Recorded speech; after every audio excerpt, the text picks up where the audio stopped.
मसीह में आप सबकी सलामती हो। हम खुदा का शुक्र करते हैं, आज फिर हम उसी मौजू को लेकर आगे चलेंगे जो कल अनवर भाई हमारे साथ शामिल थे। तो उनका सवाल था कि दया यकी देने के बावजूद हमारी जिंदगी में बेहतरी नहीं हो रही है। एक घर है, वही एक बरामदा है और हम 12 अफराद करके रहते हैं। तो कल हमने इंट्रोडक्शन दिया था दया यकी का, हमने बताया था उनको एक आयत बहुत खास दी गई थी कि बनी इस्राएल कौम भी शुक्राने लाती थी, खुदा के हजूर में हदिया लाती थी, दया यकी लाती थी, लेकिन खुदा ने उनको ये भी कहा कि तुम सब कुछ लाते हो और गुनाह भी कसरत से करते हो, इसीलिए खुदा हमसे नाखुश था। कल उन्हें जवाब दिया था, लेकिन मजीद आगे हम इसको क्लियर करेंगे। और कल जब हमने मलाकी किताब, हमारा मर्जी हवाला वही है, मलाकी किताब 3 बाब 8 9 आयत में से हमने देखा था कि दो फर्ज है, दो चीजें जिनमें हमने खुदा को ठगते, एक दया यकी और हदिया। अभी हम दया यकी पर बात करेंगे, उसके बाद हदिया पर। तो आज हम सीखेंगे दया यकी की अहमियत कि खुदा की नजर में, इंसान की नजर में आजकल जहां तक मैं समझता हूं या जहां तक मैंने विजिट किया है और इसमें खिदमत को काफी वक्त गुजर चुका है, और अपनी खिदमत के दौर में मैंने देखा है कि लोगों की नजर में दया यकी की इतनी ज्यादा अहमियत नहीं, सिर्फ इससे कि उनको उसके इव्ज कुछ मिले। मतलब कि अगर वो अपनी दया यकी दे रहे हैं तो खुदा उनको बरकत दे, और बरकत इस तरह से दे कि मैंने 2000 दिया है तो मुझे इससे कई गुना ज्यादा पैसे या कई मेरी जरूरियात या कई मेरी मुश्किलात माली तौर पर जो है वो हल हो। लेकिन हम सीखेंगे कि दया यकी की अहमियत खुदा की नजर में क्या है। हमें पहले मालूम हो कि खुदा इसके मुतालिक हमें क्या बताना चाहता है, सिखाना चाहता है, और हम आहिस्ता आहिस्ता चलेंगे और स्टेप वाइज चलेंगे। आज अहमियत के बारे में देखेंगे, उसके आगे फिर हम उसकी डिवीजन और मजीद उसके जो अखराजात, जिस तरह से उसको इस्तेमाल करना है, कहां कहां उनको देना है, ये सब सीखेंगे।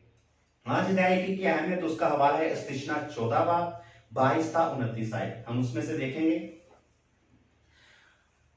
अहवाल की किताब, ये आखिरी बाब और उसकी आखिरी आयात हैं जिनमें खुदा ने मूसा को हुक्म दिया कि किस तरह से उसने बनी इस्राएल कौम को ये तमाम अहकाम देने हैं दया यकी के मुताबिक, और उन्होंने दया यकी में क्या क्या खुदा के हुजूर में लेकर आना है।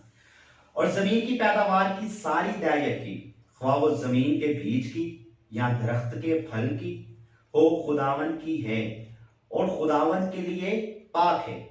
और अगर कोई अपनी दया यकी में से कुछ छुड़ाना चाहे, गौर फरमाइएगा, कुछ छुड़वाना है, मतलब कि अगर मेरी दया यकी है, मैंने 2000 देना है, और खासकर ज्यादा लोगों की सैलरी ज्यादा होती है, 30,000 25,000 50,000, और उनकी दया यकी बनती 5,000, तो उनकी कोशिश ये होती है कि हमारी दया यकी 5,000 में से तो मैं किस्त भी दे सकता हूँ, जरूरी अखराजात भी पूरे कर सकता हूँ, तो लिहाजा मैं दया यकी 2000 दे देता हूँ, 1500 दे देता हूँ। और इस तरह के काफी सवाल मेरे आगे भी मेरी कलीसिया में से आए थे, और वो ऐसा करते भी हैं। अमली तौर पर लोग जो हमारे एरिया में ऐसा कर रहे हैं कि वो दया यकी देते हैं लेकिन आधी देते हैं। तो देखते हैं कि छुड़वानी कैसे, क्योंकि हमें बाइबल मुकद्दस में से हर चीज पता होनी चाहिए कि हमने किस तरह से बाइबल, मैंने कल भी बताया था कि बाइबल अपनी तफसीर आप करती है, इसे किसी आलम की, किसी मुफस्सर की या किसी भी इतने बड़े स्कॉलर की जरूरत नहीं कि वो इसकी तफसीर करे। हम इसके मोहताज हैं, ये हमारी मोहताज नहीं। तो कैसे छुड़वाएंगे दया यकी? यहां पर लिखा है अगर ज्यादा है तो कम कैसे करवाएं। तो लिखा है और अगर कोई अपनी दया यकी में से कुछ छुड़ाना चाहे तो वो उसका 5वां हिस्सा उसमें और मिलाकर उसे छुड़वाए। मतलब कि दया यकी छुड़वानी है तो उसमें 5वां हिस्सा, मतलब 10% दे रहे हैं, 5% और बढ़ा के दे दे। मतलब कि खुदा की नजर में दया यकी कम ना की जाए बल्कि पूरी दी जाए। और अगर आप सोचते हैं, अपने ख्याल में लेकर आते हैं कि हम इसको कम कर दें या इसमें से कम होनी चाहिए, हम खादम से बात करते हैं, तो खादम के पास इख्तियार नहीं कि वो खुदा के कलाम को या उसके आइन को या उसके कवानीन को बदल सके। आज हम खुदा की नजर में जो अहमियत है वो सीख रहे हैं, फिर इसके इस्तेमाल क्या है और खुदा क्यों लेना चाहता है वो हम अगली वीडियोस में देखेंगे। तो गौर से सुनिएगा। अगर कोई छुड़वाना चाहे तो 5 हिस्सा, मतलब 5% और बढ़ा कर दे। फिर आगे लिखा है और गाय बैल और भेड़ बकरियां या जानवर चरवाहे की लाठी के नीचे से गुजरता हो, उनकी दया यकी यानी 10 पीछे एक जानवर खुदावन के लिए पाक ठहरे।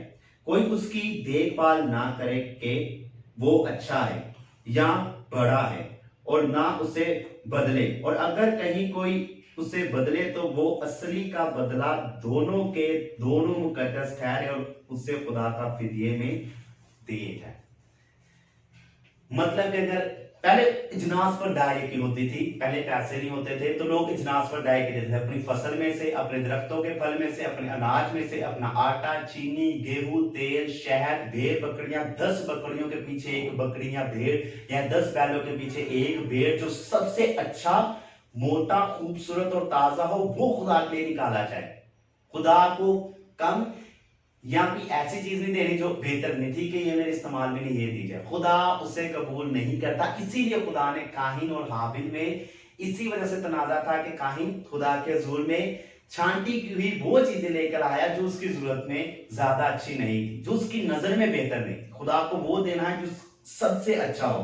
तो खुदा कहता है अगर बदलना चाहे, आप बदलना चाहते हैं, मतलब कि उन जानवरों में अगर तुम रद्दो बदल करना चाहते हो तो खुदा की तरफ से वो दोनों मखसूस हो गए।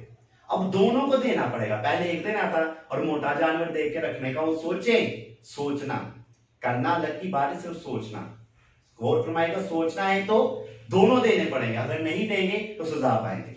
तो आगे हम देखेंगे अस्तिशना की किताब,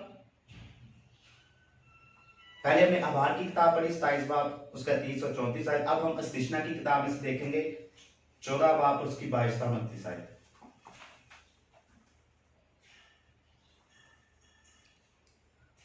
तू अपने गले में से जो साल ब साल तेरे खेतों में पैदा हो दै की देना, साल ब साल वो भी दै की देनी। और यहां पर अगर आप देखें, ये पूरा मैं नहीं पढ़ूंगा, पढ़ना आप खुद पढ़ सकते हैं पूरा। यहाँ पर दै की का एक पूरा हवाला है, एक पूरा टॉपिक है जो खुदा ने यहाँ बताया है, इसकी काफी आयात हैं, अस्तिशना की किताब में आप पढ़ सकते हैं। यहां पर लिखा है कि अगर तू साल बाद बहुत दूर रहता है, नहीं आ सकता, तो 3 साल के बाद दै यकी लेकर आओ, पर मेरे घर में दै यकी लेकर आना लाजमी है और पहुंचना है। ये तुम पर एक दायमी अहद और कानून जारी कर दिया गया है। अभी हम पुराने अहद में से सीख रहे हैं, आगे मजीद चलते जाएंगे। दूसरा तवारीख 31 बाब उसकी 5 आयत में लिखा है कि सब चीजों का हिस्सा कसरत से बनी इस्राएल कौम खुदा की हैकल में लाए, और इतना ज्यादा लाए कि उन्होंने वहां ढेर लगा दिए, और खुदा खुश हुआ और खुदा ने उसकी उसने बरकत भी दिया। अगर आप तवारीख की किताब आगे पढ़ते जाए उन्हें तो आपको तो आगे लिखा है कि खुदा ने उनको इतनी बरकत दी कि उनके घरों में रखने की जगह ना थी, और वो लेते आ रहे थे, लेते आ रहे थे, 3 माह तक वो लेते आए, और 3 माह तक पूरी कौम, बनी इस्राएल कौम, खुदा के घर में हर एक चीज का 10वां हिस्सा अपनी फसल में से, भेड़ बकरियों में से लेकर आते रहे, और खुदा ने उनको इतनी बरकत दी कि उनके घर में रखने की जगह ना रही। इब्राहिम ने भी दै की थी अपनी हर एक चीज में से। अगर हम इब्रानियों के खत में देखें, इब्रानियों का खत उसका 7 बाब 2 आयत के, इब्राहिम ने अपनी सब चीजों की दै की थी, मुल्क सदर के बादशाह को अपनी हर एक चीज में से दै की थी। आप अगर मुल्क सदर के बादशाह की दै की के मतलब पढ़ना चाहते हो तो पैदाइश 14 बाब उसकी 20 आयत से आप पढ़ सकते हैं। वहां पर पूरी डिटेल में लिखा है कि इब्राहिम ने किस तरह से उसे दै की थी। और ये अगर इब्राहिम ने दै की थी, मूसा आगे से वो कानून जारी रखता है, और आगे हम देखते हैं दाऊद और जितने दीगर नबी पैगंबर गुजरे हैं सब दै की देते रहे, और किसी ने भी उसमें खता नहीं की, और यहां तक कि खुदा के हिस्से में से कोई भी कुछ रखता नहीं था, और अगर कोई रखता था तो खुदा देखता था। आज भी यही बात है।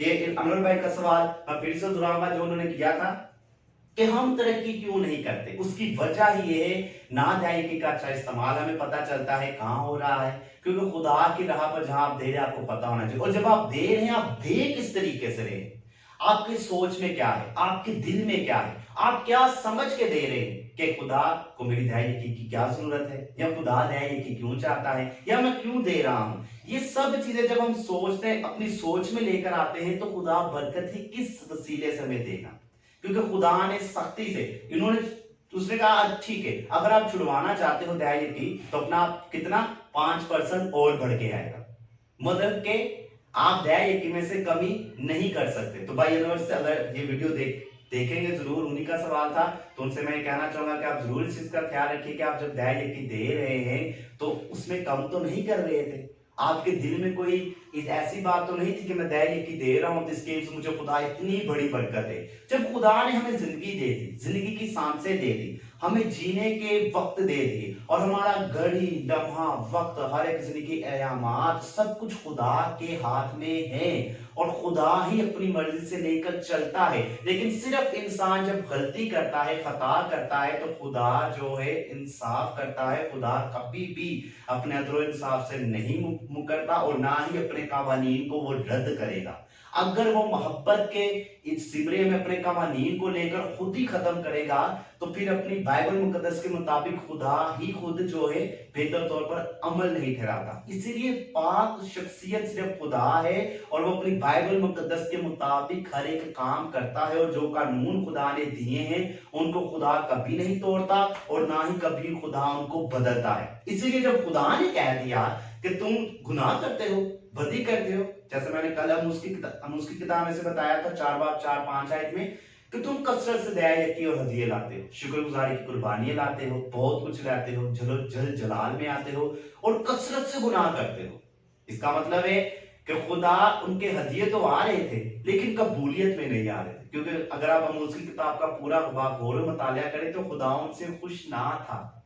इसीलिए हदिये के साथ साथ शुक्रगुजारी के साथ साथ दया यकी के साथ साथ आपकी जिंदगी में अमल बहुत जरूरी है उस कानून के मुताबिक जिस कानून को आप पूरा कर रहे हैं। इसीलिए बाइबल मुकद्दस हमें हर एक चीज के बारे में बताती है कि हमें किस तरह से उस पर अमल करना है, किस तरह से उस कानून को पूरा करना है। हर काम का तरीका अलग अलग है। रूहानी बरकत देने का तरीका एक अलग है, माली बरकत का तरीका अलग है और आप अगर चाहते हैं आपको मौजूदात और दीगर नेमतें मिले उनका तरीका अलग है। लेकिन सब चीजों को हम जब इकट्ठा कर देते हैं उनका कुछ समझ नहीं आती और हमारे ही ज़हन और दिलो दिमाग में एक अलग सी बातें पैदा होने लग पड़ती हैं और फिर हम खुद ही सोचने लग पड़ते हैं, हाँ यार शायद खुदा सुन नहीं रहा।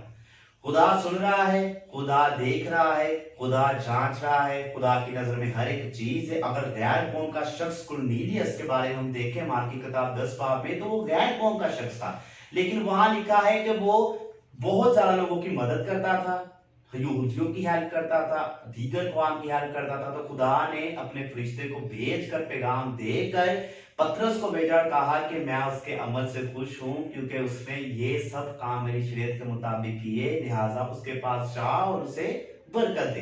तो जब खुदा अच्छे अमल को देकर गैर कौम के लिए इतनी बरकत रखता है तो फिर हमारे लिए भी रखता है। लेकिन फर्क इतना है कि हम सिर्फ उसके बेटे बेटियां होने के नाते कुछ ऐसे हकूक और ऐसे काम कर जाते हैं जिसकी वजह से हम अपनी ही जिंदगी में मुश्किल पैदा कर लेते हैं। तो मेरी सबसे गुजारिश है जो जितने भी लोग इस वीडियो को देख रहे हैं, अगर आपके इस वीडियो के मुताबिक कोई भी सवाल हो तो आप कमेंट जरूर कीजिए, हमें बताइए ताकि हम इसको मजीद आपके सवाल को क्लियर करेंगे और उसका जवाब देंगे और आपको इन डिटेल बताएंगे। और अगर आपको जरूरत हो मजीद तो आप हमारे साथ रब्ता कर सकते हैं। खुदा आपको बरकत दे। आमीन। दुआ करें। खुदा हम शुक्रिया अदा करते हैं इस वीडियो के लिए। खुदा आप जितने भी लोग इसे देखें खुदा उनकी जिंदगी में तब्दीली रूनुमा हो और जो भी लोग इस दुआ में शामिल हो आप उनको शिफा बख्शे, उनकी माली जिस्मानी रूहानी जरूरत को पूरा कीजिए, उनको तरक्की बख्शे ताकि आपके नाम को जलाल मिले और आपका बेटा यीशु नाम सबकी जिंदगी में जलाल पाए। यीशु के नाम से दुआ मांगते हैं, आमीन। खुदा बाप बेटे रुल कुद्दस के नाम से।